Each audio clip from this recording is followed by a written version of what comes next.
Olá, bem-vindo ao meu canal de astrologia tradicional. Eu sou Célio Barros e esse é mais um vídeo da série Pergunte ao Astrólogo.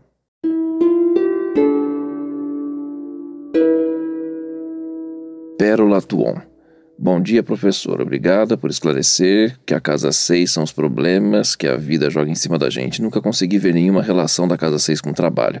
Você pode fazer alguma observação sobre a casa 6 com planetas e sem planetas? Obrigada. Bom, não só da casa 6, eu posso fazer um comentário geral. O planeta na casa, ele tem uma atuação muito mais forte do que o regente. O regente também é importante, mas ele é mais interessante quando você está avaliando uma casa que não tem ninguém lá dentro. Se tem algum planeta ali dentro da casa, ele está manifestando a natureza dele dentro das dignidades essenciais ou debilidades essenciais ou condição de peregrino, dentro do que aquele potencial da casa permite fazer. E uma vez que você começa a ter um acúmulo de planetas, por exemplo, numa casa 6, que é uma casa maléfica, é óbvio que de alguma forma a tua vida vai ser desafiada por problemas que a vida joga em cima de você. E isso pode ser tanto doenças quanto, enfim, aborrecimentos no geral. E aí, como que esses aborrecimentos vão acontecer vai depender da qualidade do planeta que você tem lá, de que casa que eles regem, onde está também o regente dessa casa e toda a interconexão entre os planetas que estão lá e os regentes. E também as debilidades, as recepções por debilidades e também as recepções. Cláudia Sampaio. Olá, Célio. Gostaria de saber qual sistema de casas que você considera ideal para usar para mapas de pessoas que nasceram em locais próximos aos polos. Peguei alguns mapas astrais nórdicos para estudos, porém eles me deixam um tanto confusa com tantos signos interceptados. Fico em dúvida se leio da mesma forma que leio mapas brasileiros, ou seja, considerando que a pessoa que tem a energia do signo interceptado de difícil acesso, qual a sua posição sobre isso? Como você lê esses mapas? Obrigado e abraço. Daí esse post gerou uma pequena conversa. A Pérola Tom respondeu: tenho dúvidas do gênero quando examino o mapa de amigos que nasceram bem em cima do Trópico de Câncer, porém considero que o signo interceptado não rege nenhuma casa e que não seja de difícil acesso. Acho que o Sérgio já falou sobre isso aqui no canal, sim, verdade. Eu mesma tenho o eixo Ares-Libra interceptado, parece ser o eixo campeão de interceptação. E não tem problema nenhum em fazer download dessas energias. A Cláudia ainda comentou: pois é, mas eu tenho o eixo Touro Escorpião interceptado, tenho dificuldade de acesso ao Escorpião, principalmente apesar de ter Júpiter lá, e que só faz um sextil com Marte. Complicado isso, daí fico com dúvida sobre esses mapas com casas tão desiguais. Um pouquinho confuso isso aqui, tentar explicar de uma forma simples, que esse é sempre meu desafio. A primeira coisa que eu quero comentar aqui é: chega um certo ponto, e eu tenho para mim que esse ponto é quando se cruza o círculo polar, que é necessário usar sistema de casas iguais. Por um único motivo, você pode às vezes ter o meio do céu quase em conjunção com o ascendente ou com o descendente, então realmente fica muito complicado para trabalhar. Mas eu tô na latitude 62 graus norte, que é bem norte, eu tô a umas 7 horas para o norte de Oslo, centrão da Noruega, região das montanhas no interior, e é comum, inclusive, eu pegar mapas horários que tenham até 3 signos interceptados numa mesma casa. Eu já até fiz análise de um mapa desses uma vez. Cheguei a passar nervoso por conta desse mapa. Eu estava lendo um mapa horário para um amigo meu que também é astrólogo, e eu lembro de ter comentado isso com ele e falei: olha, tô beirando desistir de trabalhar com isso, viu? Se eu não conseguir avançar, porque eu fiquei ali dando cabeçada durante uns 10, 15 minutos, ou talvez até 20, não sei. E chegou uma hora que caiu a ficha, baixou um pouquinho a adrenalina, assim, mental, e eu consegui desenrolando a interpretação, e a coisa funcionou super bem. E tinha bem a ver com a situação que ele perguntou, mesmo os planetas significadores do assunto perguntado sendo regentes de casa nenhuma. No caso, o significador principal ali era um Marte, que não regia casa nenhuma, porque tanto Áries quanto Escorpião estavam interceptados. E fazia sentido aquele Marte estar ali exilado em Libra, solto, interceptado e não regendo casa nenhuma. Que realmente significava uma outra empresa inacessível, sem contato, e que, no caso, ele estava preocupado que ele tinha feito investimento e o dinheiro estava na mão dessa empresa. Mas, enfim, a questão da interceptação ela é muito mais levada em conta para a astrologia moderna, que comenta exatamente essa dificuldade da pessoa entrar em contato com a energia do signo ou coisas do tipo. Na tradicional, você apenas vai ter mais planetas regendo outras casas. Por exemplo, se você tem 2 cúspides abrindo em Gêmeos, você vai ter Mercúrio regendo aquelas 2 casas, e talvez a Lua não regendo casa nenhuma, porque provavelmente temos Câncer e Capricórnio interceptados. Nada além disso.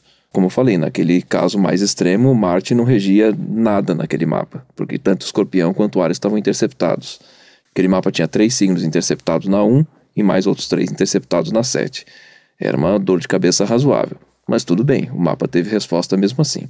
Não dá para divagar sobre assunto nenhum para ser mais objetivo, mas principalmente num mapa horário que você não tem nem como simplesmente deixar aquele assunto de lado, falar, não sei, e parte para outras coisas que você tenha mais certeza. Não, você tem que responder aquilo, e às vezes aquilo que foi perguntado cai exatamente em cima desse ponto da interceptação, e que o regente não diz nada, mas o fato de ele não dizer nada não significa que ele não traga a resposta. Indica justamente como era no caso. Era completamente inacessível, uma empresa que não tinha endereço, que não tinha sede e, enfim, não tinha muito como saber, como rastrear, como entender o que estava acontecendo ali. Sim, como a Pérola comentou, não rege nenhuma casa e que não seja de difícil acesso. Sim, já comentei mesmo, vou deixar o link aqui. Tá, você fala que tem a dificuldade, a Cláudia fala que tem dificuldade de acessar o Escorpião, apesar de ter o Júpiter lá dentro e mesmo faz só um sextil com Marte. Aspecto é uma condição de contato, mas não é a coisa principal. O aspecto ele tem muito mais força na interpretação pela técnica da astrologia moderna. O aspecto é só um ponto de contato, mas muito mais interessante para a astrologia tradicional é a força da dignidade essencial e das recepções do mapa. Então eu nem entro nesse mérito de avaliar sextil, trígono, mas um planeta pode estar totalmente sem aspecto, mas ele tem ótimas recepções e isso vai ajudar muito mais do que um aspecto. Quanto à questão de acesso à energia escorpiana, isso também é uma visão de astrologia moderna. A gente, na tradicional, quer sempre avaliar questão de saúde, finança, trabalho, tempo de vida, coisas bem mais mundanas, mais práticas, e não essas questões mais reflexivas, mais filosóficas. A astrologia tradicional não serve para isso. Ela até pode chegar nessa fronteira, quando a gente vai fazer uma avaliação melhor da missão de vida pelo Homo Tem Figuris, ou da própria manifestação da parte emocional pela Lua, mas nada além. Maria E. Bom dia, professor Célio. Ficaria agradecida com uma ajuda sobre ofício e profissão. Li uma análise da Clélia Romano sobre a profissão. O exemplo que ela usou foi Sagitário na cúspide da 10, carreira, profissão, e o Júpiter em Libra na casa 8, recursos compartilhados, herança, morte. Ela disse que a profissão estava na casa 8, entendi que isso foi devido ao regente. Sim, verdade. No meu mapa tenho Áries na casa 10, porém Vênus em Touro na casa 10. Me falaram que Vênus é significador de profissão, porém, levado em consideração a análise feita pela Clélia sobre o regente do signo que aparece na casa 10, Marte, meu mapa, está em Leão na casa 2, poderia ser significador de profissão, assim como a análise feita por ela. Eu poderia também refletir que a profissão está na casa 2 e tem a ver com Marte. Me sinto dividida, ora Marte, ora Vênus. Gostaria de trabalhar com agricultura, com canto, porém seria lutadora profissional. Gosto muito de lutas, tive uma educação quase militar, a qual não segui com muita disciplina, mas enfim. Posso considerar tanto Vênus quanto Marte como significadores de profissão nesse caso? Agradeço. Praticamente fez uma pergunta sobre mapa natal. Eu sempre digo que eu não respondo mapa natal, foco muito mais em explicar a questão de técnica para tirar a confusão de avaliação. Então o que eu posso dizer aqui, eu já respondi numa pergunta anterior, eu falei sobre a importância de um planeta numa casa é muito maior do que o regente, quando você tem um planeta dentro daquela casa. Então vamos avaliar quem está lá dentro. Se você tem uma Vênus lá na casa 10, você tem que dar muito mais atenção aos assuntos da Vênus, mesmo estando Marte lá em Áries.